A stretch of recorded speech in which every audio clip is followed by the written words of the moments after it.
লোভনীয় চিংড়ির কালিয়া রাঁধতে প্রথমে চিংড়ির খোলসগুলো খুব সাবধানে ছাড়িয়ে নিতে হবে, যাতে চিংড়ির বাকি অংশ ভেঙে না যায়। এবার চিংড়িগুলো নুন হলুদ দিয়ে ম্যারিনেট করে সরিয়ে রাখছি।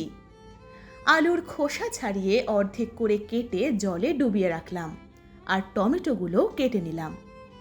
এবার কুচনো পেঁয়াজ, কিছুটা আদা আর 3টে শুকনো লঙ্কা মিক্সিতে দিয়ে একটি মিশ্রণ তৈরি করব। এবার কড়াইতে দিচ্ছি মন মাতানো সারফা কাচ্চিঘানি মাস্টার্ড অয়েল। এই তেলে রান্নার স্বাদ হবে ভরপুর। সর্ষের তেল কিছুটা গরম হলে আলুর টুকরোগুলো গোল্ডেন করে ভেজে তুলে নেব। ওই তেলেই চিংড়িগুলো দিয়ে হালকা ব্রাউন করে ভেজে তুলে রাখছি। একটি পরিষ্কার কড়াইতে এবার একটু ঘি গরম করে তাতে দিয়ে দিচ্ছি কেটে রাখা টমেটোগুলো, স্বাদ মতো নুন আর আগে থেকে তৈরি করে রাখা পেঁয়াজ আদা লঙ্কার মিশ্রণটাও দিয়ে দিলাম।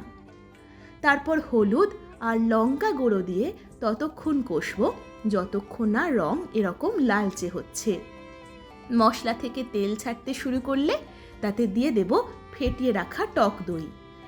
মশলাটা ঘন হয়ে এলে ভাজা আলুগুলো দিয়ে প্রয়োজন মতো জল ঢেলে সেদ্ধ হতে দেব।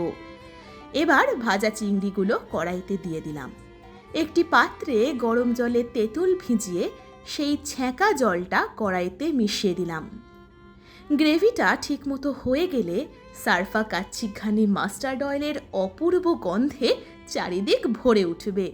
ব্যাস, এবার পরিবেশন করব গরম গরম ভাত আর লোভনীয় চিংড়ির কালিয়া।